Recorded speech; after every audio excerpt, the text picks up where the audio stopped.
Good afternoon. Thank you all so much for joining us today for this event commemorating the 100th anniversary of the Tulsa Race Massacre. It's my sincere pleasure to welcome our panelists, as well as all of our viewers on YouTube and Facebook Live for this critical conversation. My name is Carolina Reed, and I'm an associate professor in city and regional planning at UC Berkeley, and I have the pleasure of moderating today's event. Before we begin, I would like to thank the sponsors of this event. First and foremost, I would like to thank Javon Lewis for organizing this in his role as the co-lead of the Economic Disparities Cluster at the Othering and Belonging Institute. I would also like to thank Othering and Belonging and all of its staff and faculty for creating space to have these important conversations, not only today, but also throughout the year, and for producing and disseminating research that uplifts community voice and racial justice on our campus. In addition, we would like to thank the 8 co-sponsors for today's event: the Department of African American Studies, the Institute for the Study of Societal Issues, the Center for the Study of Law and Society, the School of Public Health, the Institute of Governmental Studies, the Goldman School of Public Policy, the Human Rights Center, and the Thelton E. Henderson Center for Social Justice.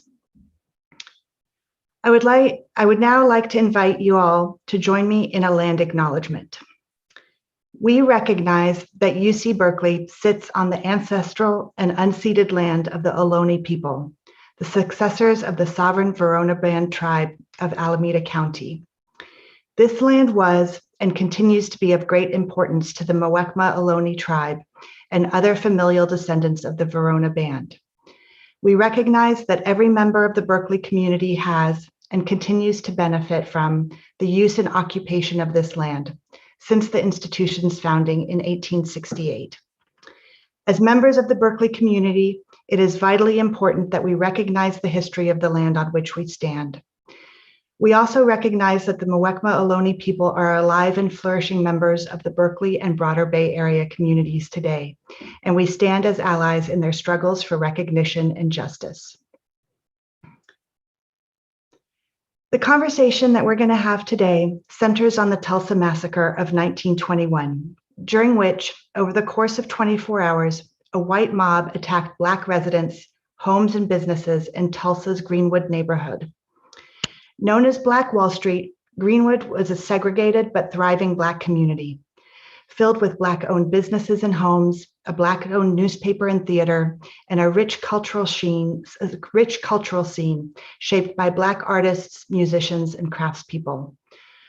Although accurate data to bear witness aren't available, an estimated 300 people were murdered.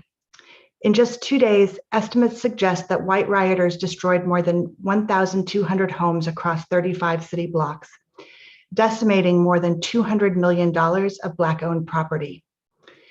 The massacre has been called the single worst incident of racial violence in American history, yet no one was held accountable.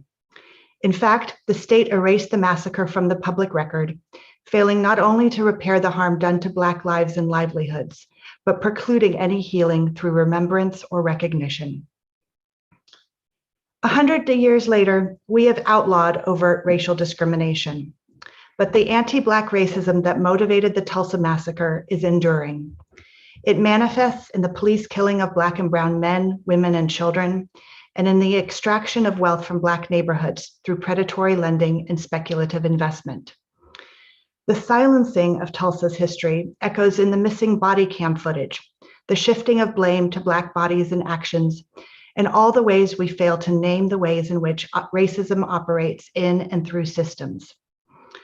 The massacre also provides an opportunity to lift up the halting but hopeful conversations about what reparations in this country could look like. It is a conversation about these issues that we hope to bring you today. I'm joined by an extraordinary panel of experts who will help to shed light on the Tulsa Massacre and its resonance for our current moment. First, and again, the organizer of today's event, I'd like to introduce Javon Scott Lewis. Javon is an associate professor of geography at UC Berkeley and co-leader of the Economic Disparities Cluster at the Othering and Belonging Institute. Jovan has just finished a book on the 1921 Tulsa Race Massacre, which is forthcoming from Duke University Press. Thank you for joining us. Second, please join me in welcoming Eric Stover. Eric is an adjunct professor of law at UC Berkeley, the director of the Human Rights Center, and a producer for the forthcoming PBS documentary, Tulsa, the Fire and the Forgotten, which will be premiering Monday, May 31st at 6 p.m. Pacific Time and 9 p.m. Eastern Time on your local PBS channel. Third, it is my great pleasure to welcome Carla Slocum, who is a professor of anthropology at the University of North Carolina at Chapel Hill and the director of the Institute for African American Research. She is a scholar on the history of Black towns in the US and is a co-creator of the #Tulsa syllabus, which seeks to educate all of us about this important chapter in history and shed light into the ways that race and racism manifest in Tulsa through past and present. Last, but certainly not least, we're joined by Charles P. Henry, Professor Emeritus of African American Studies at UC Berkeley. Charles is the author of a 2007 book titled Long Overdue, The Politics of Racial Reparations, and will help us to think about what it means to repair from this country's racist history. Thank you all for being here. A couple of housekeeping items before we jump into the discussion. We're going to start with a moderated Q&A, and we get to see a trailer for Eric's new film, which will go until about 2:15. Then I'll open it up to audience questions. If you are joining us on Facebook or YouTube, please type your questions in the chat and they will magically make their way across technological platforms to me. Terrific. Let's get started. Eric, we're going to start with you and show the trailer for your new documentary, The Fire and the Forgotten. This was one of the worst incidents of racial violence in US history. An unruly white mob destroyed part of this city, which was the Black community. They had just gained their freedom. They're just getting a foothold and building something for themselves and for their futures. And within 2 days, in the most horrific way, everything that they hoped for was gone. You have people a generation out of slavery who built something that no one else could have done. African Americans in Tulsa, Oklahoma should have those same banners above their hotels, above their barbershops that say since the 1910s, and yet they don't. We know that no white person was ever held accountable for any offense relative to that. There was government-sanctioned torture and terrorism. That's the history of Tulsa, going back to the 1921 massacre. And Tulsa and the state of Oklahoma have never made amends for that. If you don't know your history, it will repeat itself. Well, it's repeating itself. It is terrifying because you realize that it could happen today. The militia represented Saturday before last is the exact same mob that was represented in 1921 when the massacre took place. I guess the great hope is that this will never happen again if you tell the story. But until they obtain justice for this massacre, there can't be healing.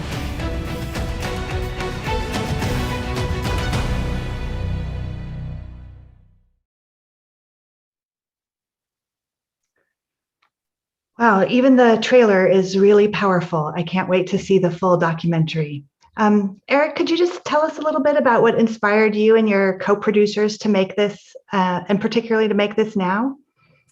Well, thank you, Carolina, and thank you to Denise Hurd and everyone for organizing this meeting that we're having together virtually.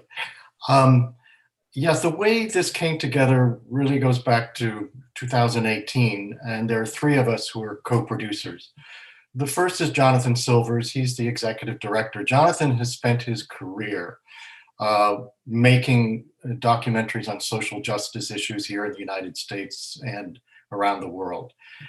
And he called me, and we worked on a film together a few years back and asked if I would get involved. I agreed. And the second is Deneen Brown. And Deneen Brown is really the thread through our documentary. And Deneen is an African-American journalist at the Washington Post. And she grew up around Tulsa as a teenager. She lived there for many years. And her father is a pastor who built his own church in Tulsa. Now, Deneen went in 2018, in the spring, to the lynching memorial in Alabama to write a story. And then from there, she went to Tulsa to visit her father. And she went into what used to be called Black Wall Street with her father to have lunch. And she was taken back. She wanted to know more about what had happened here, this history that had been erased.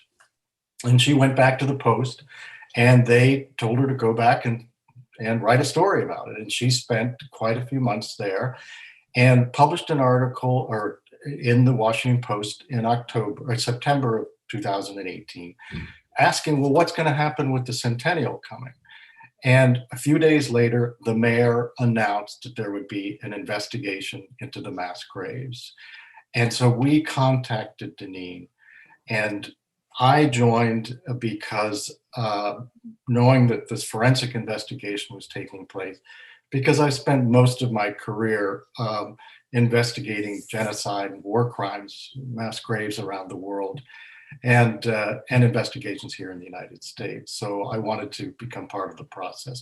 So we were inspired to come together and really focus on the community in Tulsa and how they were working together to make sure that this centennial took place and that history wasn't forgotten. And that's really what we wanted to do, was show the story of the Black community, the activists in Tulsa, and what they're doing to commemorate those who died and lost all their property in that time. Thank you. And I'm going to come back to that in a minute, but Javon, you just finished a book on the Tulsa Massacre. I'd love to hear your perspective too on, why did you tackle this topic now, and what were some of the key themes that were emerging from your scholarship? Thank you so much. And thank you for everybody who's here today. So I began working in Tulsa in 2014 as part of a postdoctoral research project at the London School of Economics, where I had then just finished my PhD. So we were, a team of 3 who went to Tulsa to effectively study the relationship between inequality and cooperation. And so the community that I, was able to kind of join and to kind of learn from was a community of North Tulsa. And so this in 2014, was, a kind of, prior to 2019, when the HBO show The Watchmen began to establish some more recent interest in the history of the Tulsa Race Massacre. I began my research really studying North Tulsa as one would, any kind of community as an anthropologist.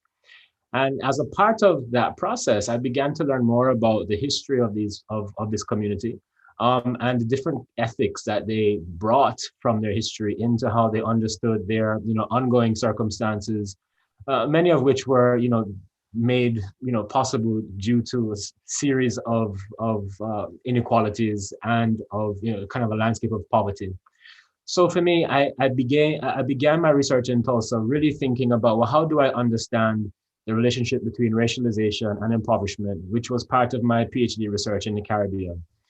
And then what I noted, amongst this community of North Tulsa was that there was something quite unique about the way that they thought about their community, and that it had actually drawn upon a much older kind of sense of community formation that involved Greenwood, but it also involved the all Black towns that had begun to populate Indian territory post-Reconstruction. So for me, I wanted to understand what contemporary Tulsans, Black Tulsans in North Tulsa, how they kind of navigated their contemporary circumstances, right? Many of which, again, were being attended to by non-profit organizations, the kinds of things that you see, at least that I saw in the Caribbean, really, right? Where, poverty, is not being necessarily, attended to by the state, but instead, really is being looked after by a bunch of non-state actors and agencies like nonprofits and churches and so forth. So for me, what was interesting was to kind of understand North Tulsa, you know, in a broader kind of Black diasporic context, in which a kind of history of freedom, also a history of sovereignty. In Eric's trailer, there's a notion where one of the interviewees says, they built something for themselves. That was something that was quite unique in Tulsa, because although the current circumstances in North Tulsa didn't really indicate that history, the ethic of that history was still very much alive. And so for me, I found that to be very compelling. And that's what has kind of driven my research there. And these are really the kind of major themes of the book that I've just finished. Thank you.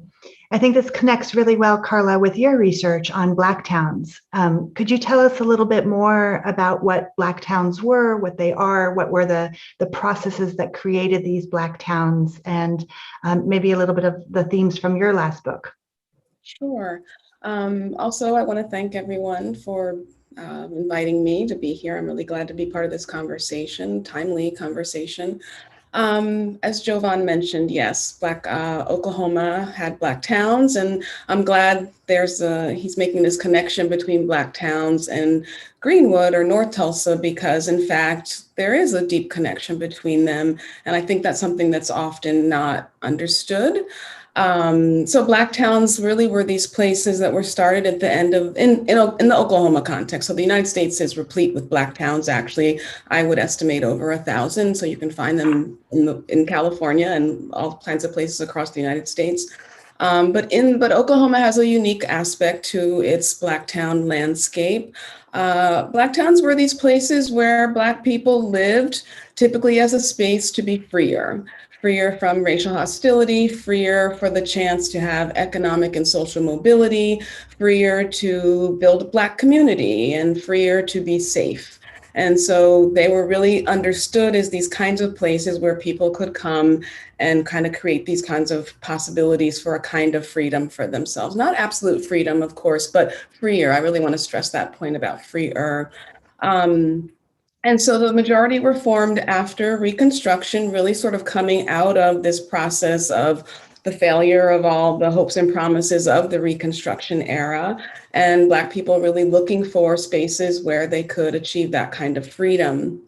Oklahoma had a really high concentration of Black towns, so it really stands out in the United States for the number of Black towns that there are. And the Oklahoma Historical Society now estimates over 50 Black towns that were there. And I think they're always increasing that number, and due to research that reveals some others that were incorporated or unincorporated, but still recognized as places where people that were named places and that were place identified. So yeah, as I mentioned, more than 50 were in Oklahoma, and they really came out of this process. I mean, you really have to situate the process of Black towns. I don't think I mentioned that they are thought of as being rurally situated, and I have some thoughts on that as well. But they really came out of the process of land possession and dispossession in what we now know as Oklahoma. So before it was Oklahoma, it was Indian Territory. Indian Territory was, as the title suggests, the place where Native Americans existed. Native Americans who were there, some who had been forcibly removed from their homelands in the Southeast, others who had already settled in the West before those five tribes came from the Southeast. And the process of sort of then again reassigning those lands that were known as Indian Territory, reassigning those lands to open them up for settlement of the West, which we all know about the movement west of Americans writ large. Black towns were part of that process of land claiming and land possession that was taking place. And it is tied to also land dispossession of Native Americans, which is often not discussed as much.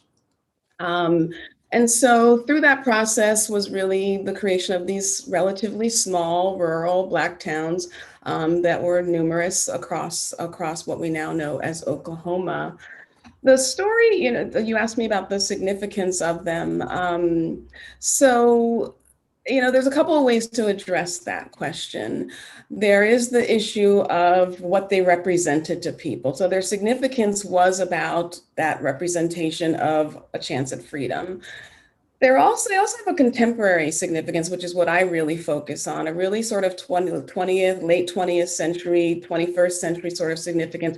And that is that story, that narrative about that chance of freedom, and that Black people actually achieved having these kinds of stories, these kinds of spaces of relative economic and social success. And that's a narrative that I argue really holds strongly today, and is why people are attracted to the story of Black towns for tourism and for other sorts of reasons.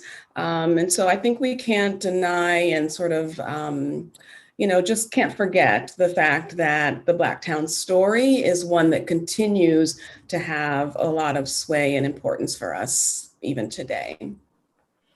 Thank you so much. And I'm going to come back to this sort of rural, urban, and the significance of these places in a minute, but I want to make sure we get Charles in the conversation as well. Charles, your focus is really on reparations. I feel like this word is being used more and more, but not always in the same way. And so wondering if you could just give us a little bit of context for this concept of reparations and what it entails.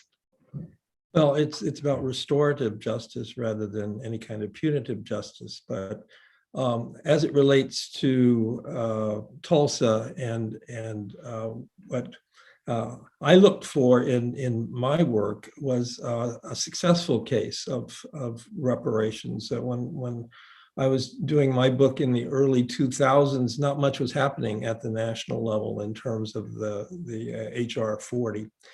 So I began to look at the state and local level and what was happening. And I was would you mind actually just giving us a sense for our viewers who may not know what HR 40 is? Yes. HR 40 was the bill introduced by Congressman Conyers in 1989 after the passage of the Civil Liberties Act of 1988, which gave reparations to Japanese Americans for their internment. This passed during the Reagan administration, and so it gave hope to people like Conyers, who supported the Civil Liberties Act and in fact said to the Japanese American proponents of this, I think we need to do something about African American reparations. And he modeled his bill, named HR 40 after 40 acres and a mule, after the Civil Liberties Act, which calls essentially for a study and then recommendations. So Conyers was not successful in getting hearings on that, and we didn't get them until 2019. And maybe we could talk a little bit later about what's happening now at the federal and in San Francisco in this past week, as a matter of fact. But in looking for successful cases, I came across Rosewood, Florida, and I knew about Tulsa as well. And I was struck by the fact that I think there's a stronger case for reparations in Tulsa than Rosewood. There was more state involvement in the oppression and elimination of Greenwood in Tulsa, and many more lives were lost. But they were successful in getting a medal, but nothing beyond that in Tulsa at the time I was writing. And in Rosewood, there were substantial reparations, but they weren't called reparations to galvanize the survivors in Rosewood to form their own group and association, which sort of stumbled along until the Civil Liberties Act of 1988 passed, and they said, now's the time for us to mobilize. Just a couple of things about Rosewood, and then I think it's useful to look at the similarities of the two and then the differences, which really intrigued me. Rosewood's much smaller. It's an all-Black town, more or less. The owner of the general store was white, and his house was the only one spared. The other 30 homes of Blacks were burned down in Rosewood. It's interesting how the story comes about and it's resurrected. A guy, a journalist, is doing a travel log and goes through Cedar Key, which is a larger town near Rosewood. And he's struck by the fact that at the turn of the century, 1/3 of Cedar Key was Black. There were no Black residents, even in the area called N-Word Hill, There were no Black residents. And so he begins to ask questions about what happened to all the Black residents. And people are very reluctant to talk about. Finally, people mention a massacre, and then some people jokingly refer to mason jars on the shelf of a bar that have the body parts of some of the Blacks who were killed and dismembered in Rosewood. And he gets intrigued and does his story. And maybe we can, if people want the details, we can talk about it later. But the similarities are they both happen within a year and a half of each other. Tulsa in 1921, Rosewood in 1923. There's a whole environment of racial violence in Florida and in Oklahoma at the time, with lynchings and other towns being burned, et cetera. So that's the environment. The place is the South. Both Rosewood and Tulsa were prosperous Black communities, which plays a role in all of this.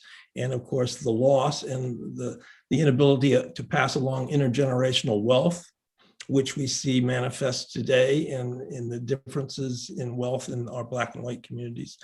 There was Black resistance to the mobs that come on. Now, this is something new if you look at quote unquote race riots. And is a factor of Blacks serving in World War I and coming home as Army veterans and having military skills and saying, I fought to make the world safe for democracy, and I'm not going to let my house burn down. And the fact that they shot back in some initial cases just enraged the mobs further, and people come from literally hundreds of miles around then as a result of that. The role of the press is shameful in both cases. These were national news stories, New York Times stories. White press spun it as white womanhood being protected. Black press spun it as Black homes being defended. The Tulsa case is the worst, in which the major white paper, the Tribune, advertises in an op-ed, lynching a Negro tonight. They were advertising the lynching of a Negro that night in the press. Incidentally, that issue disappeared from the state archives, and it took some digging around to find it in a private collection.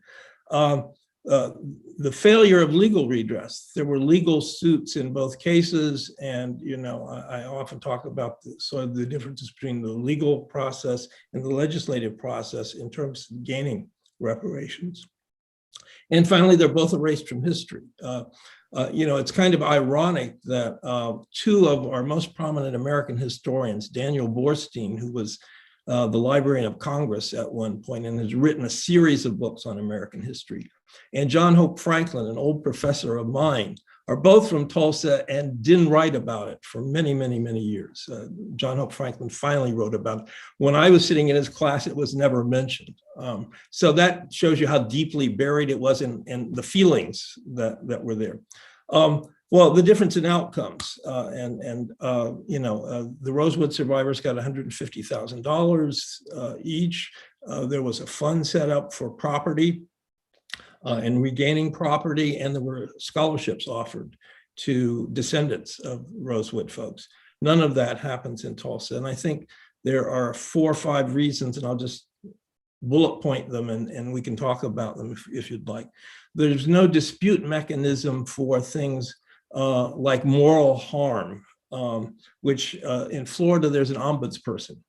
And one of the problems with legal suits are sovereign immunity. This is a big issue in police brutality cases as well. It's very difficult to sue the state. In Florida, they had an ombudsperson who dealt with cases like the state causing harm, and statute of limitations is passed and all that. So there was a mechanism to deal with this that didn't exist in Oklahoma. Secondly, there was more Black political clout in Florida. There was a Black caucus that was very active, and there was a Democratic governor at the time. That helped. The survivors were more organized and united in Florida. There were 2 riot commissions created.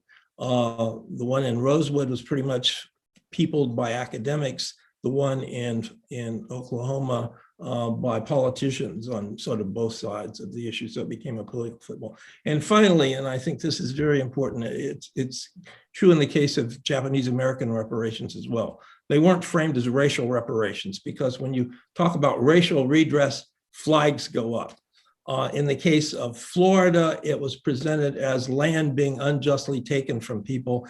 And the Cuban American caucus, which composed of Republicans, supported reparations for the Rosewood folks, not on the basis of race, but on the basis of land being improperly taken away. And so in Tulsa, this was framed as racial redress, and immediately the hackles came up and the opposition, and it was not successful in Tulsa. So those are some lessons in looking at those two cases. Thank you. So much rich information there that I definitely want to come back to. One of the things that strikes me in all of your sort of opening remarks is the extent to which it wasn't just about the destruction of human life, but really also of economic vitality, entrepreneurship, self-determination, Black industry, right? There was, all of you have sort of talked about the freedom and the prosperity that was associated with these places, and that was also really very much under attack. And so, Javon, I'm wondering if we can turn back to you and talk a little bit about sort of what's the significance of Greenwood being Black Wall Street? And how do we understand that moniker as a symbol for a deeper meaning of sort of place-based self-determination and success? Yeah, thank you. And I think, both Carla and Charles kind of give, I think, a little bit of context to your question. With Carla saying that, there were several all-Black towns. I mean, not several, there are several dozens of all-Black towns, right, across the United States. And many of these all-Black towns, really did resemble, what the Greenwood District looked like in a significant way. And so when we think of Black Wall Street today, notions of Wall Street, or the way that Black as a modifier of Wall Street, make us think of a kind of abundance of prosperity. When in fact, what we're thinking about in terms of the historic Greenwood District is a really well-sustained and active, commercial area, that had all of the kind of trappings of what we would think of as an established, developed community at the time. Some of the things that you mentioned, actually, Carolina, in your introduction, the theaters, et cetera, the schools, the churches, right, the banks, and so forth. The moniker of Negro Wall Street is given to the area by Booker T. Washington. The date, they say, is around 1905. And so it begins to kind of develop a sensibility of what they have accomplished. And as I've said before, that accomplishment is rooted not just in Greenwood itself, right? Because Greenwood, is founded in 1905, 1906, somewhere around that time. So sorry, Booker T. Washington comes through later and gives the name of Black Wall Street, Negro Wall Street. But in 1906, O.W. Gurley, J.B. Stratford, established Greenwood. They do so having purchased Creek, Black native land, as Carla mentioned, and they already come with some material wherewithal, right? Many of these are exodusters that, in the work of Nell Painter and other historians who have, perhaps already migrated to Kansas, were looking for secondary opportunities in Tulsa. Around the same time, the Glenpool oil strike in 1905, Tulsa was developing as a site of economic activity. And so Greenwood was a part of that landscape in a meaningful way, albeit segregated, separated, because Oklahoma statehood in 1907 brought formally Jim Crow, to the area. It had operated in informal ways and in slightly formal ways, but for sure, at the beginning of statehood in 1907, it was formally segregated. So, what we think of as Black Wall Street is, thinking with the kind of ethics of Booker T. Washington, this ability of facilitating and accomplishing Black uplift, social and economic self-determination, which again, I think have deeper antecedents in the period of Indian Territory, right? That are modeled after the all Black towns that existed in Indian Territory, like the all Black towns that Carla discusses and analyzes in her book, like Bowley. So, what it means still is that here is an example. It is a naming. It is a naming of that success. It is an identification of that success. But it does actually complicate, it is a rather complicated narrative actually, because of that success, places like Greenwood attract a lot of, effectively impoverished, Black Southerners who come looking for opportunities. So beyond the Greenwood district itself, what you have are neighborhoods of significant poverty. But nevertheless, what Black Wall Street represents is this capacity for self-determination, is this capacity for economic and social autonomy. And I think today, this is what has made, Black Wall Street and Greenwood such an important and such a kind of exciting, question, right, as we approach a centenary, because it does speak to what Black people, have been able to accomplish historically in this country when given the opportunity to do that. Carla, would you like to jump in on this question too? Yeah, I want to pick up on some things that Jovan said. Actually, I would really underscore the issue of representation. What these communities represent is so powerful, has been so powerful historically, is so powerful even today. And I think we can't underestimate that. So everybody didn't become wealthy. Everybody wasn't a billionaire. Everybody wasn't a millionaire. Everybody did not own a hotel. There was class diversity in these communities, Black towns as well as Greenwood. At the same time, there was what they represented. There was the imagination of what they could be. And again, since I focus on the 21st century significance of these communities, in my view, and based on my research, there still is that imagination that has something to do with thinking about futures, Black town futures, Black community futures in Oklahoma. The other thing I'll mention is that at the time of these communities' formation, so when Jovan just gave the dates of when Greenwood was formed. And so that's the same time that rural Black towns are forming as well. They started a little bit earlier than Greenwood, but nonetheless, they're still going on. The formation of these towns are still going on at the same time as Greenwood. So that gives you a broader landscape of Oklahoma as, like sort of Black Oklahoma at this time, and the significance of Black Oklahoma at this time.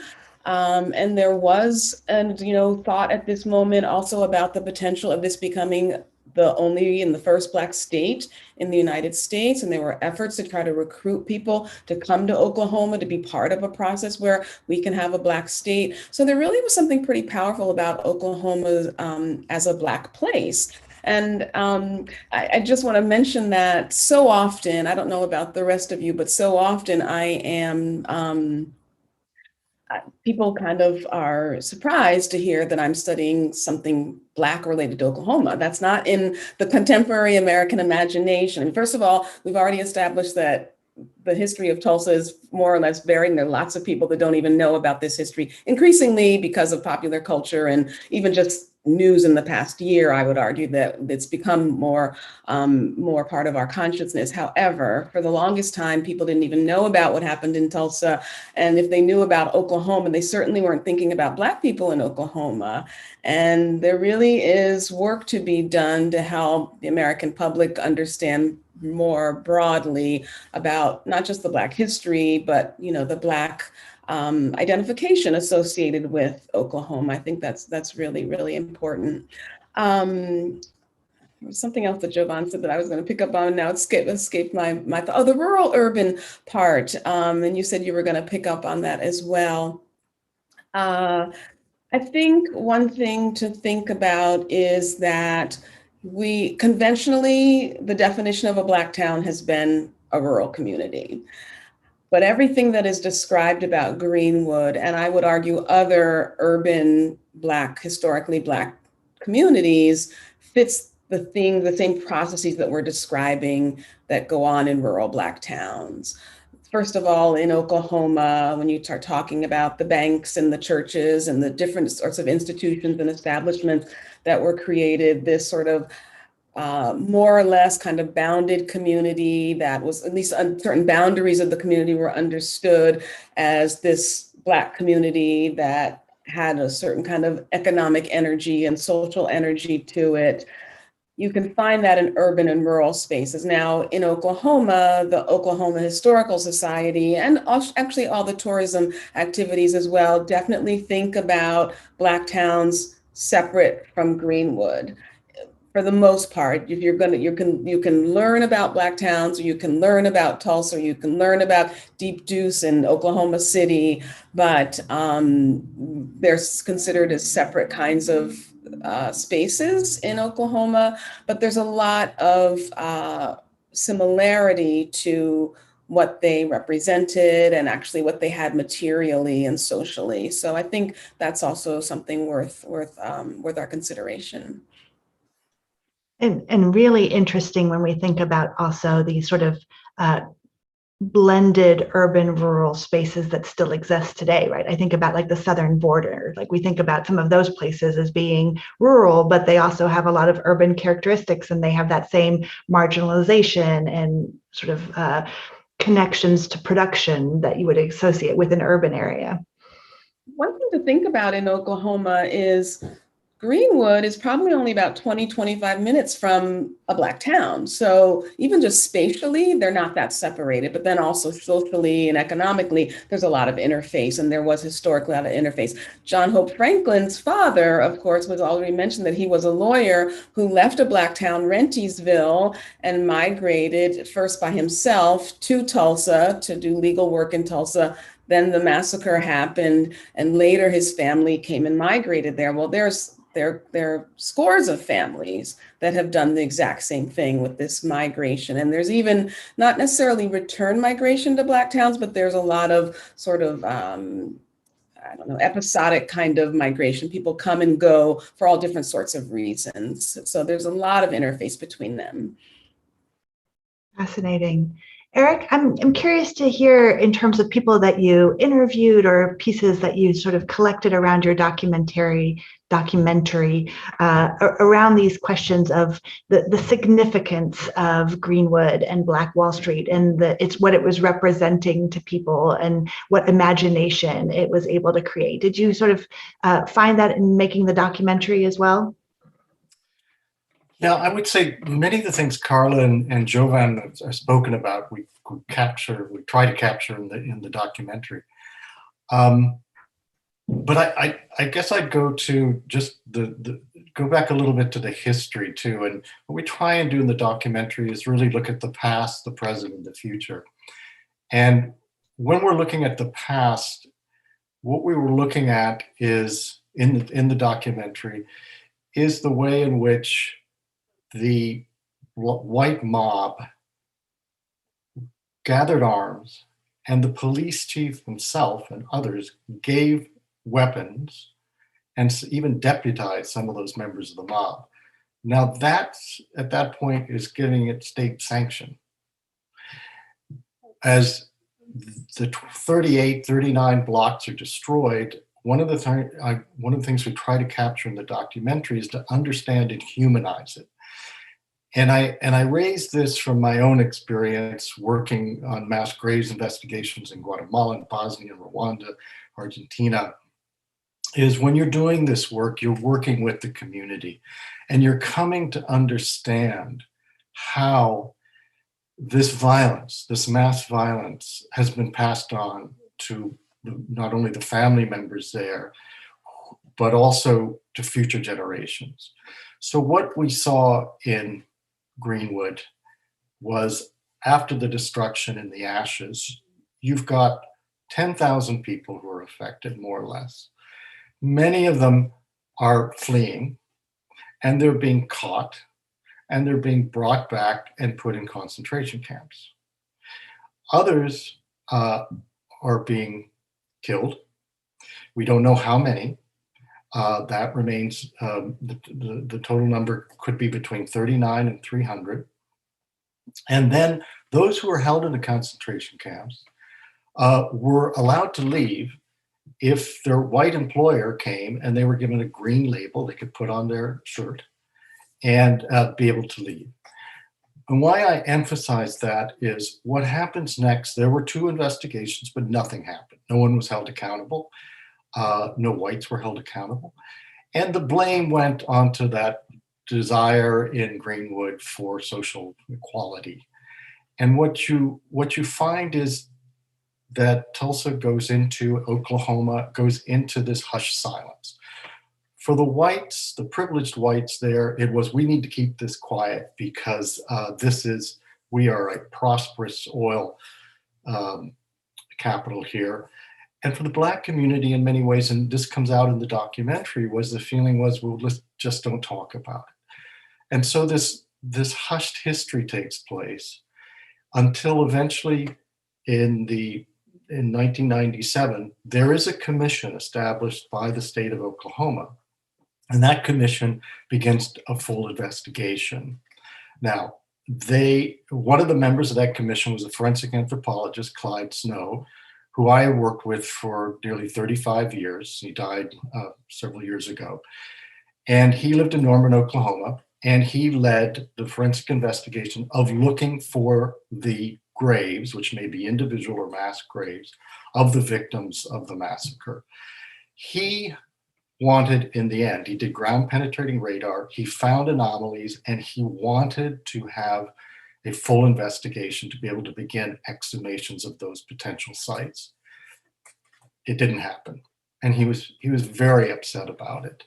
The reason I raised that is this is what the main theme that we're trying to bring out in our documentary is to say, look, you have to live with history, face it, and understand that this violence this past is being passed on to generation to generation. And through the commission that's now been established, that was established in 2018, which is investigating the mass graves, and I'll say more about that later, is that the community there, and this is the richness that you see in the Black activist community. You've got pastors, you've got archivists, you've got activists, you've got all working together to document what took place and to make sure that it's never forgotten. And that, I think, is one of the key themes we want to show. And in terms of the future, it's really interesting, and maybe others on the panel can talk about it as well, is the extent to which you're now seeing young Black tech experts working to develop programs, because a lot of young Blacks in Tulsa have been leaving the city to keep them there and to build hope that they can, that again, rebuild this sense of community within Tulsa.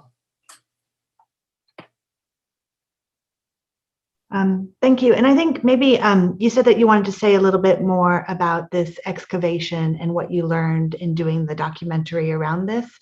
Maybe we could just stay there for a second and you can talk a little bit more about that now, because I think I'm going to turn in a little bit to audience questions. So don't forget, if you're watching us online, to submit your questions. But then I do want to sort of shift all of you to sort of talking about what does this mean for today? What are the lessons we can draw from this? But I want to stay on this excavation project and what that means. Well, there's actually a Polish poet who Wisława Szymborska, who once wrote, reflecting on the Holocaust, that history likes to count its skeletons in round numbers. 1,001 is 1,000, as if the one never existed. And if you extend that, and that's what today, to what happened to those people who were killed during the massacre.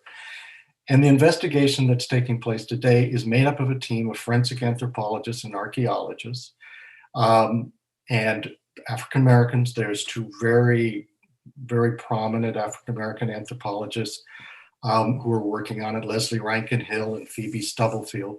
And Phoebe Stubblefield grew up in Tulsa. And where they're at now is they have found one site which they believe may have up to 18 or 20 bodies. They found 12 caskets. This happened last October, and they stopped the investigation because of the weather conditions. But in June, they will begin the excavation again. Now, the danger is some of those remains could be friable, which means they could disintegrate very easily when they're taken out of the ground.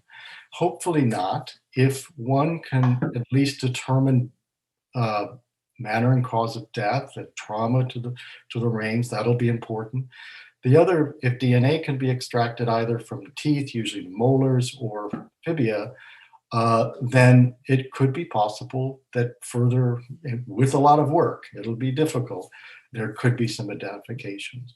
And in my experience, and I know the others, anthropologists who are working on these investigations, if you could identify someone and you can tell that story and find their descendants, it has a very powerful message, not only within the Tulsa community itself, because you're remembering that person and their history, and it hasn't just been erased.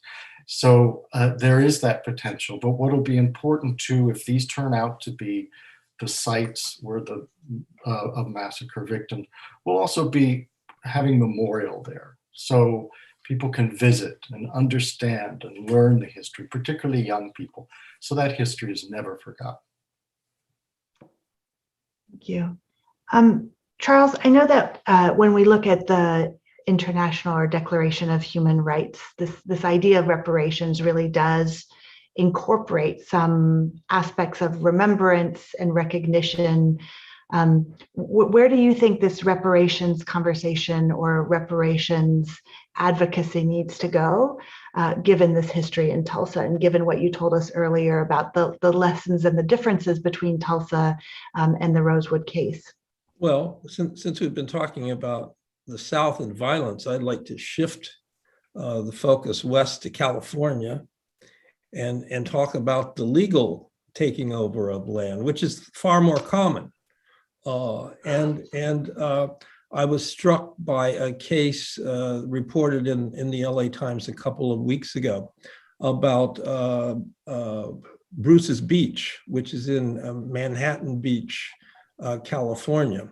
And it's a very interesting case of losing land and being prosperous as well. In 1912, a Black couple, and they weren't a wealthy couple, he was a chef on a railroad car and she ran a Black lodge, the Bruces, bought some land, a couple of parcels of land in Manhattan Beach, which included beachfront property. And the idea was to turn this into a resort for Blacks, because if you've seen the Green Book, you will know that Blacks weren't, and we're talking about spaces in which, you know, Blacks are not to be seen, and beaches were one of those. And there were just a handful of places that Blacks had access to beaches in the United States. So their idea was to make this one for the West Coast, where there was no such place where Blacks could go and enjoy being on the beach. They simply weren't welcome in other places. So they bought this land for $1,200. And a few of their friends, Black friends, bought some parcels around it. And almost immediately, whites began to try to get them out of the beach, their white neighbors, including the Ku Klux Klan, who burned down a boardwalk around them. They weren't successful. The Bruces hung on for 12 years. And then in 1924, the city, through eminent domain, took the land, saying we need a city park. And so by eminent domain, they took the Bruces' land. They never built a park there. And about 20 some years later, the state took over the land. And eventually the state put up a little beach access place there. And it took young activists and a movement in Manhattan Beach for this to be brought to the attention of the California State Legislature.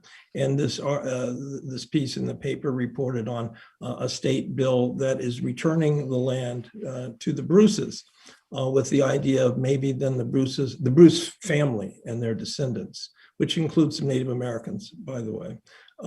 And with the hope that maybe they will then lease back the land to the state, but the land will be returned to them. Now, you know, I bring this up because this is a much more common way of Black, especially prosperous.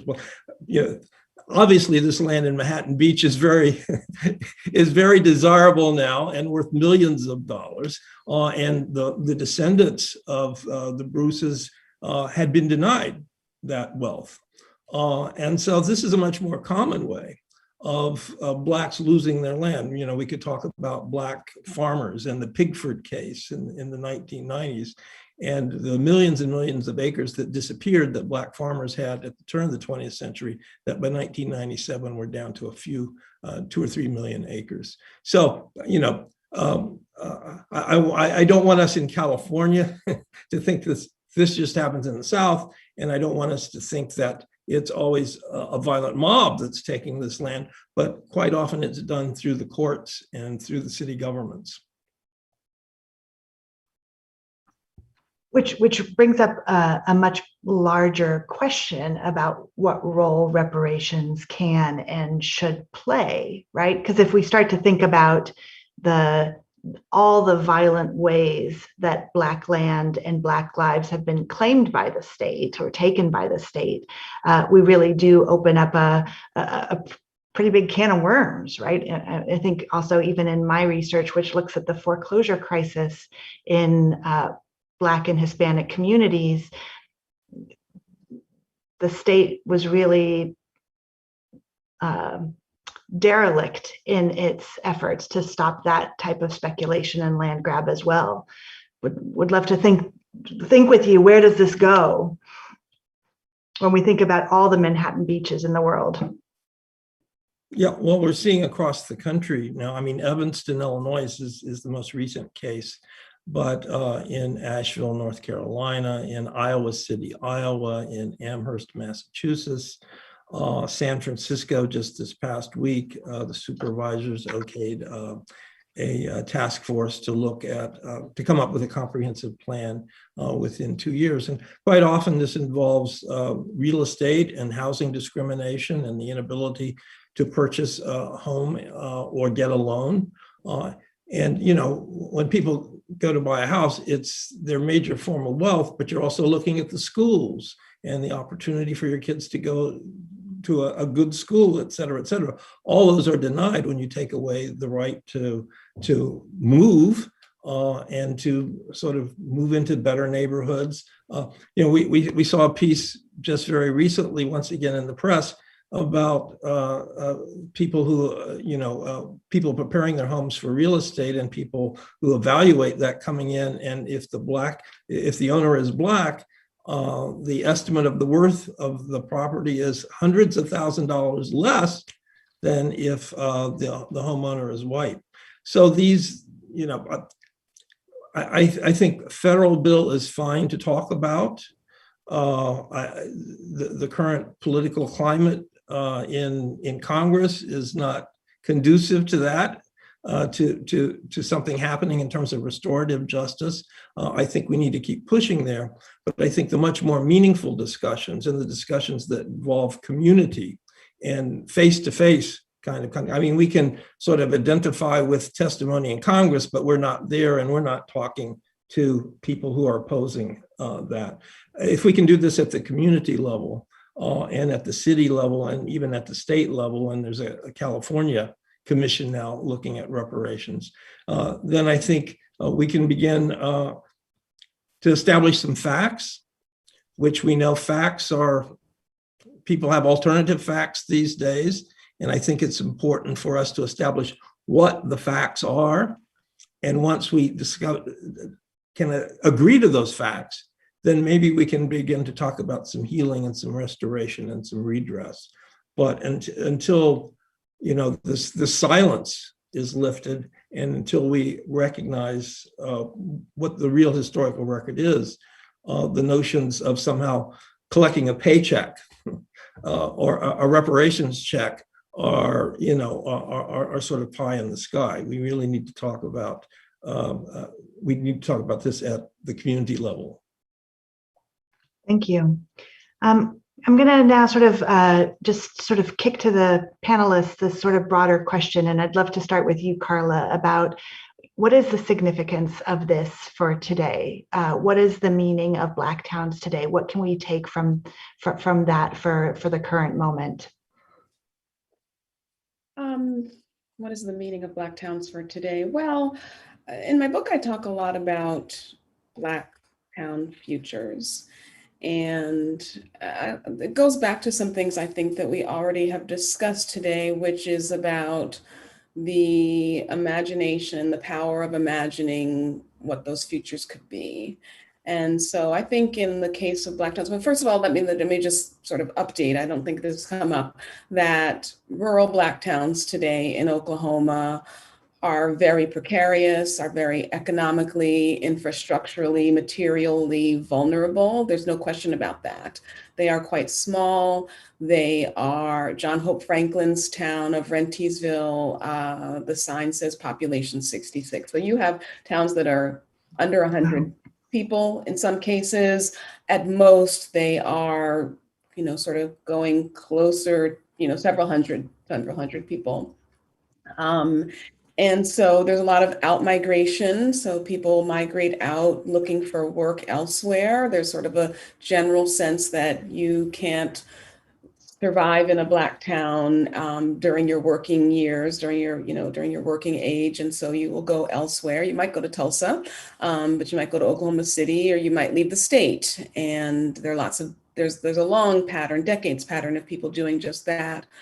So if you look at Black towns sort of on the surface, you would probably think, like much of rural America, we should add, if you look at Black towns on the surface, you might look at them and wonder, think there's nothing here, and there's nothing here to draw from, to build on, that sort of thing. Of course, my work has really tried to argue for the appeal of Black towns, even in the 21st century. And I do believe that that appeal has to do with the future possibilities of Black towns, as well as the power of the narrative of their history that still really means something to people today. So that's where I would think about the significance of Black towns, is what they call up in people in terms of imagining new possibilities for these Black spaces. And that is not just for the residents, that's actually for non-residents. So one thing that's really interesting about Black towns also, again, think about the very small size. You have a lot of people that are drawn to them for various sorts of reasons. One, there are activities, events that happen to them that draw people from Tulsa and Oklahoma City. Boley, Oklahoma has one of the biggest rodeos in the state, Black rodeos in the state, and 20,000 people descend on Boley, Oklahoma, that before that event, they're under 1,000 people. The same thing for Rentisville, actually. Rentisville actually had, in addition to John Hope Franklin, their claim to fame is that the other person who is from there is somebody named D.C. Minner, a famous blues artist who's no longer living, but had organized a major blues festival. And so people come from across the country, including from California, because he spent a long time in the Bay Area. And so there are a lot of people who come to Rentisville for the Blues Festival annually. And then there's smaller sorts of events, but still that draw people to them. And the tourism also has attracted a lot of people. Actually, Joanna and I were talking recently about the fact that the tourism apparatus around Black towns is much larger than it is around Tulsa's history. And that speaks to also the silences around Tulsa's history. So there is quite an apparatus around Black towns, around getting people connected to the Black town story. And I think that is also part of their significance. Fascinating. I also, as you were talking, it just reminds me in all the ways that we often hide the cultural significance of place and the meaning of place beyond any of the sort of statistics that we can use to describe it. It's a very poor way of understanding the role that place plays in people's hearts. Absolutely, I agree. Javon, what lessons do you take from this for African Americans today, for Black communities today? So in my book, there's a theme that is quite important to me, and I think important to what's happening in Tulsa today, which is, this way of treating the condition and experience of Black people, through or as a form of exception. And so what we have typically is, in the narrative of Blackness, which we can see as being the experience and condition of anti-Blackness, is the exception by which Black people, Blackness is always failing the kind of normative expectations of society, whether it's aberrant or anomalous, right? Deficient, right? Deviant. What we have with Greenwood, or at least the particular resuscitation of the history of Greenwood and Tulsa now, is the opposite, right? It is, we'll look at this exceptional case of what Blackness can be, what it can do. And I think it is certainly wonderful to celebrate, right? The history is complicated. I think, you could read Charles's book, you understand the actual complexity and the diversity that Carla mentioned earlier, the class diversity in Tulsa, but that seems to be being also silenced in this ongoing narrative that's being created around Greenwood right now. And so my biggest worry, because I entered into the kind of history of Greenwood, not with a focus on Greenwood, not with a focus on the riot, but on the everyday lived experience of Black North Tulsans, I see that community largely being left out of the contemporary discourse or the contemporary kind of imagination. So we saw during the Mike Bloomberg's campaign, right, for president, he started the Greenwood Initiative for economic mobility. What has happened to the Greenwood Initiative now? Nothing in Greenwood, that's for sure, right? There was an arts donation that was given, but now the Greenwood Initiative is now a project for largely supporting HBCU medical schools, which is important. But we see how the notion of Greenwood is now being used as a form of currency. We see the rap artist Killer Mike and a few other, Black entrepreneurs started Greenwood Bank, right? I analyzed that bank very briefly in my book, and you can go through the entire website, right? And there's no commitment to North Tulsa. There's no commitment stated, right, to the historic area of Greenwood. No one on the board, at least as presented on the website, has any attachment to that community. But again, what we see is this is Greenwood as a form of currency. And so for me, that is the kind of lesson, is the way that we, even while celebrating Black accomplishment, don't find our way out of these kind of trappings and the traps actually of valuation. How can the Black community prove its worth, prove its value to a broader system? The history of Black communities in Oklahoma, in Indian Territory, at Greenwood, right, was one in which there was very little concern for that, right? The period of time of Indian Territory, right, and the kind of spirit that I think begins with those exodusters who are leaving the South, was about autonomy, was about determining their self-worth, their self-value on their terms, right? It's important to remember that Indian Territory was technically not the United States. Right, and so geographically and from the position of a kind of a political imaginary, Black people post-Reconstruction, right, were looking to kind of find an American alternative. So today, I think what we have is a really complicated continuation of that narrative of the way that African Americans are wrestling with what it means to be free, right? But what are the qualifications of freedom? It's important to note that Greenwood Rising is a new center that is starting, that has been built in Greenwood, on a significant location for the Greenwood District historically. But that land had to be donated from a real estate developer, right? It was supposed to be a set of condos up until a couple of years ago. Right, when we think about historic Greenwood, is largely occupied by the Oklahoma State University Tulsa campus. Right, when we're thinking about the ways that Greenwood operates, historically, we are failing to kind of recognize the contemporary forms of complicity and silencing that are continuously ongoing. To my mind, it just really does push further and further away the horizon of a real sense of liberty that for some reason, and I would love if someone is out there listening, right? Where are the voices of North Tulsans in this narrative? Where are the voices of the everyday person struggling to open a grocery store in their community, who want adequate education for their children, who want job security, right? That was what Greenwood promised. And that was what I think the promise of liberation was for African Americans, especially post-Reconstruction, who made their way to Indian Territory and Oklahoma. Thank you. So we are going to start opening it up to audience questions, which I'm going to read out. And we've already got a lot of them to tackle. So I think the first is just a set of questions about where Tulsa is today in terms of the city recognition of this massacre and what is happening to honor, understand, repair this event. And Eric, I was wondering if maybe you could speak to, sort of what's the status of our understanding of this massacre today? Well, I think,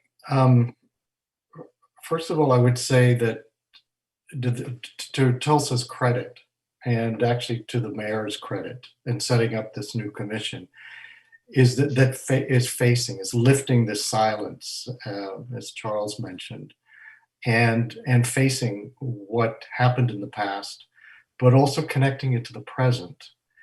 And there are issues there in Tulsa still. There's racism in the police department that needs to be dealt with.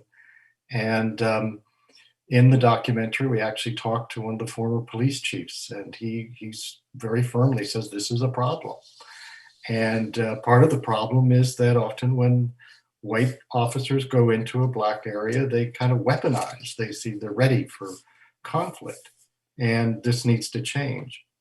And as Jovan was saying too, it's a recognition of North Tulsa, where I think nearly half the Black population lives.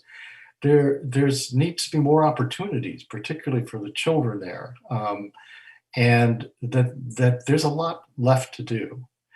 But what's important here is facing the past again, and learning from the past. And I also think it's potentially other cities and towns around this country where there has been racial violence in the past could learn from Tulsa and the extent to which the Black community, these activists worked really hard to ensure that there would eventually be change, and bringing about the commission that's now investigating the mass graves and so on is a really important step forward, and that needs to be recognized. Thank you. There's also quite a few questions from the audience around how they can educate themselves or how they can sort of bring these ideas into the classroom. Carla, I'm wondering if you could tell us a little bit about your hashtag Tulsa syllabus and maybe point people to that resource. Sure, I'd be happy to. So it's tulsasyllabus.com. And it was created by Alicia Odewale, another anthropologist, and myself. I think it was mentioned that I'm an anthropologist. Just want to use this moment to say, so before Eric was mentioning that there are two forensic anthropologists who are involved in the research that's being done right now on the ground around the mass graves, and there's a lot of archaeologists. So there's really a lot of anthropology presence in the work that's being done. Cultural anthropologists a little bit less so, but definitely there is an anthropology presence, and lots of thoughts on that. But so Alicia Odewale is an archaeologist, and she is actually part of some of the research team that's been involved in what is going on in Tulsa currently related to the reconciliation efforts. And I really actually want to tell sort of the story of how that got started. Alicia, so almost a year ago, Donald Trump was going to go to, if you all remember, Donald Trump was going to go to Tulsa for a political rally, and it was going to be the same weekend of Juneteenth, and there was uproar about that. And that's when people, and it was also around the anniversary date, the 99th anniversary date of the massacre. And this is, I think, what really sort of elevated or helped elevate American awareness of the history of the massacre. And so at that time, Alicia was getting calls from people, family and friends about they want to read more and learn more about this history that they're hearing suddenly in the news. And so she was gathering some sources, and I just, she contacted me to say, could I give her some sources that I knew, because she had some and she wanted to add to it and make it more robust. And we had a conversation that we could even, do this more publicly and make it more publicly available and more extensive. And so really what Tulsa syllabus is, it has it has content on the resources that are available, the readings especially that are available on the massacre itself and the history of it. But then also we try to give you a lot of context. We have a section on Indian territory in and of itself. We have a section on reconciliation efforts. We have a section on Black towns and other institutions. So there's a variety of ways, angles in which we're giving you information about Black towns.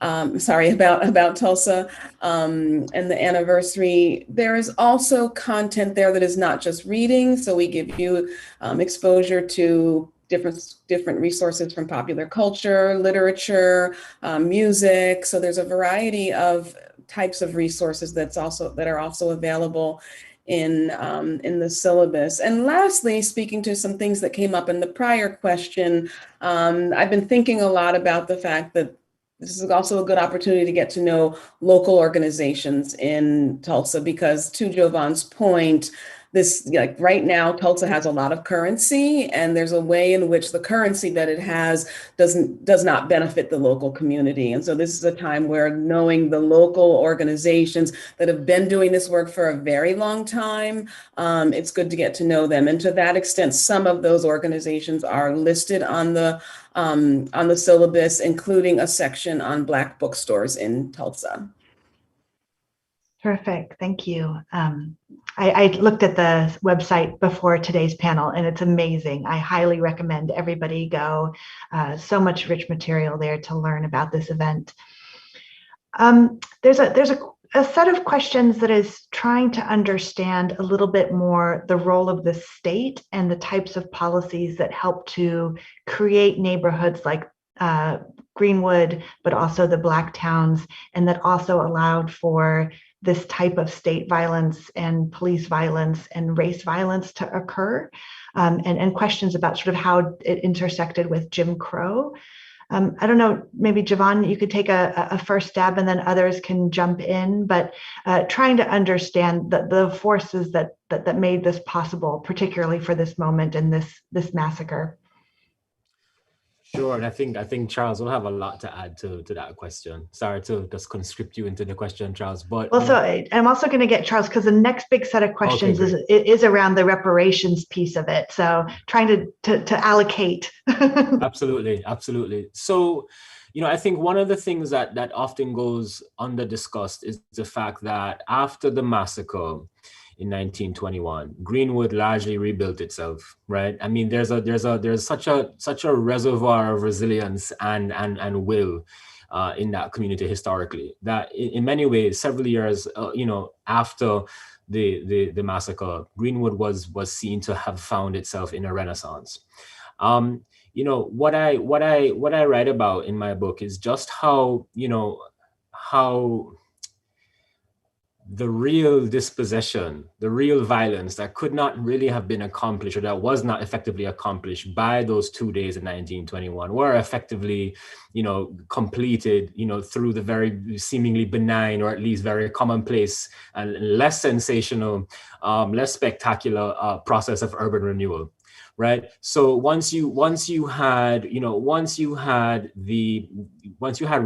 once you had the development of the highways, I-244, Gilcrease Expressway, these processes are really that which ultimately undermine the capacity for Greenwood to maintain itself as, the extent to which we want to identify Greenwood as being prosperous. That was largely undone, right, by urban renewal. It was also, and here's where perhaps this is a controversial statement, but segregation worked in a way to maintain, or to rather contain, the capital that Greenwood was able to develop for itself. Right, the understanding was that the dollar in Greenwood would circulate almost 30 times or so before it left the community. After integration, right, what you saw was what we've seen in other Black communities throughout the United States. Right, where there is a leaking of capital, There's an active solicitation of capital. So what you have is you have dispossession, you have, the state, undermining the ability for these neighborhoods, to sustain themselves, right, to develop capital. But then on the other hand, you have commercial interests from outside the community who are then, seeking whatever capital is available. And so largely, there is that. It's interesting to note that right after the riot, which was then called a riot, which we're now calling a massacre, largely since 2017. And that's an important thing to kind of discuss as well, perhaps. But, right after what was then called the riot, the city of Tulsa sought to turn Greenwood into an industrial zone. Right. So we had then, through the most immediate sense of direct violence, right, what effectively urban renewal sought to do later on. And so, we have to think about the underlying notion of violence behind both of these processes. The difference is that one was seemingly exceptional, right? Although it's hard to call, that kind of white vigilantism and mob violence exceptional during that period, right? But nevertheless, what we would think of as being exceptional, certainly spectacular, compared to that which is slightly more, more mundane, right? More seemingly benign, right? Because of the kind of progressive promise of urban renewal. But that, to my mind, is actually what has caused, something like, North Tulsa's contemporary poverty. So it's interesting to think about how urban renewal was the process by which, the kind of exceptional history of Greenwood, the exceptional accomplishments of Greenwood were actually made to be, relatively, into the pedestrian circumstances of Black dispossession, as we've seen all across the country. Thank you. So yeah, Charles, I'm kicking this to you. The set of questions that I think are perhaps unanswerable, but if any of us can answer it, it is you. What are the chances of a reparations? What are the chances of restitution? What needs to happen? What role do politicians play in that? And then there are some questions about from the audience about what can they do to support reparations and restitution? Well, we've been focused on the United States, and reparations is very much an international project. The Third World Conference on Racism, which was held in Durban, South Africa in 2001, that was the central focus of that meeting. And the United States refused to attend, largely because that was going to be the focus, but it had not attended the two previous UN World Conferences on race either. And unfortunately, 9/11 happened the following week, and sort of the attention of the world was taken off reparations and put on terrorism. It certainly is progress that the Conyers bill finally got hearing in 2019. It was introduced in 1989. And I assumed when Democratic administrations came into office, Conyers would get hearings. That didn't happen. And you found Democratic and liberal candidates running away from the issue, saying they thought it was valid historically, et cetera, but it wasn't going to happen. And so people like Barack Obama wouldn't touch it, Al Gore wouldn't touch it, et cetera. So it was with a great sense of progress that we saw in this past Democratic campaign. All of the major Democratic candidates come up for either study of the reparations issue or, in a couple of cases, outright reparations.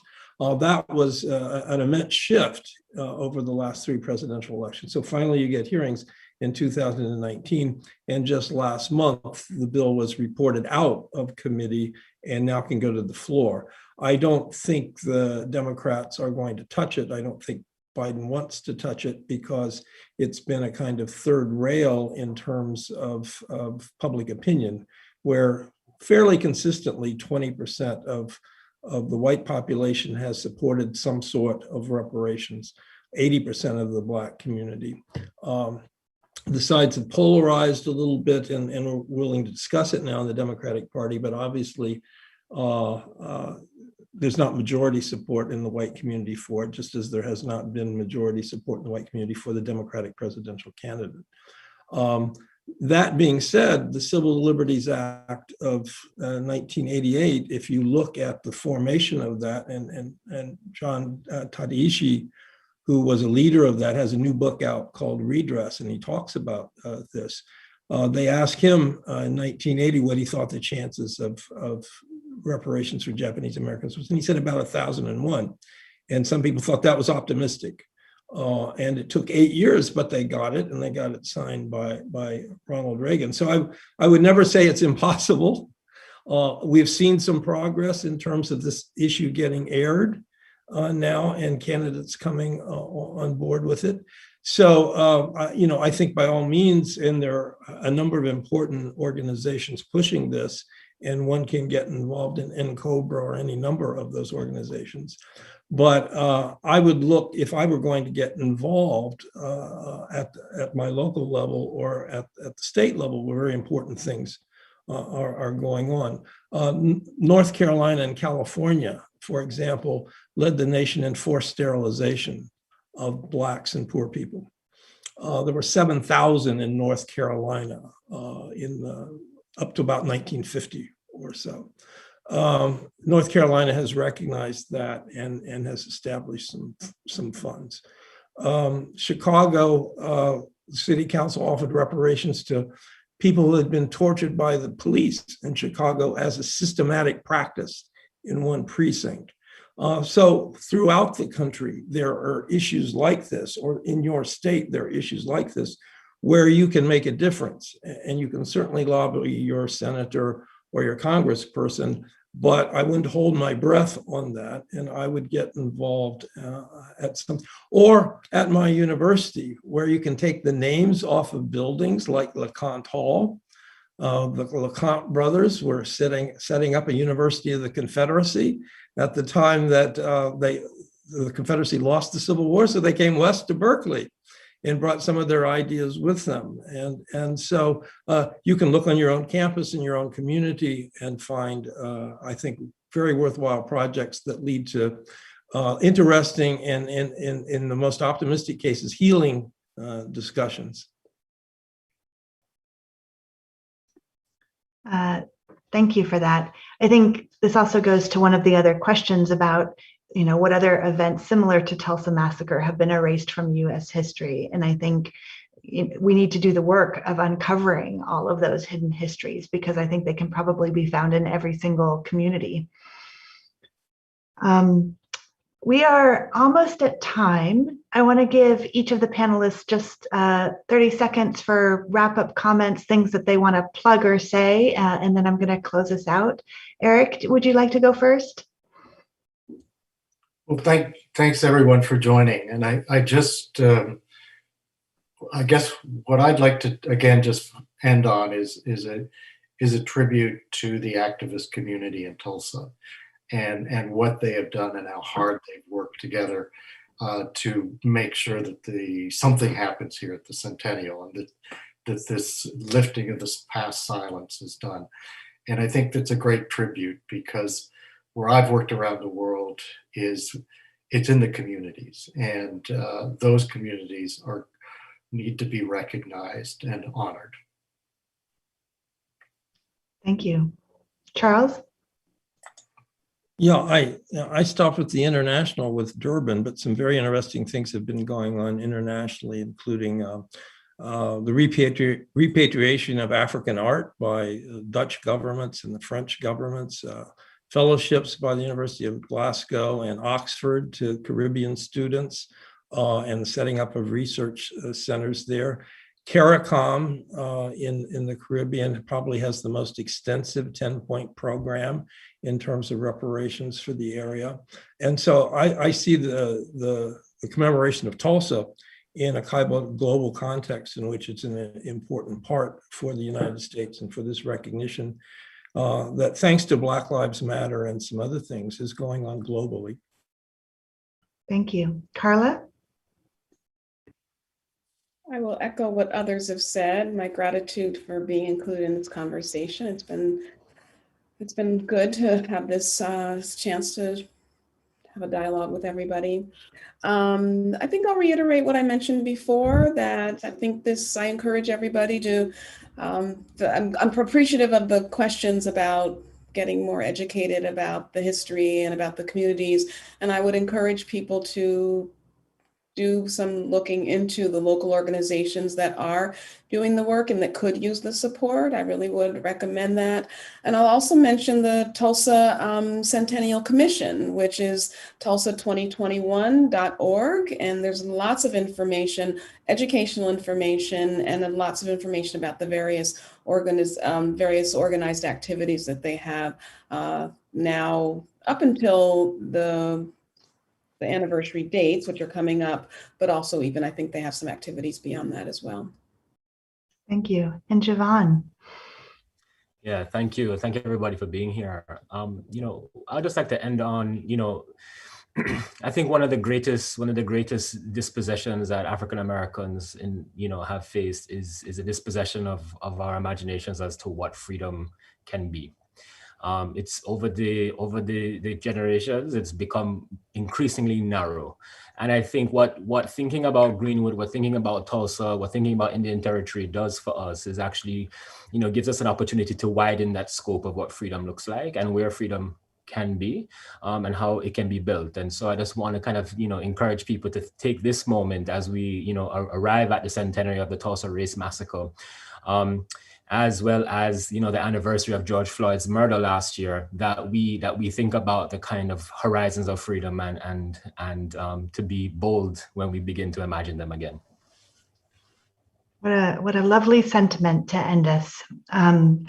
So to close, I just want to thank all of our panelists and our audience for attending this event. A special thank you to Javon, Denise, and the Othering and Belonging Institute for organizing this panel and bringing us all together today. For our viewers, if you're interested in learning more, please make sure to check out Eric's documentary, Tulsa, the Fire and the Forgotten, which is going to be premiering May 31st on your local PBS station. Javon's forthcoming book will be available at Duke University Press. And of course, take a look at Carla's book, Black Towns, Black Futures, the Tulsa Syllabus, and Charles's book, Long Overdue, The Politics of Racial Reparations. You will be able to find a recording of today's discussion with links to all the panelists and their work on belonging.berkeley.edu. And in closing, I just want to say, may these critical stories never again be silenced. Thank you all for all the research that you're doing, and thank you for joining us.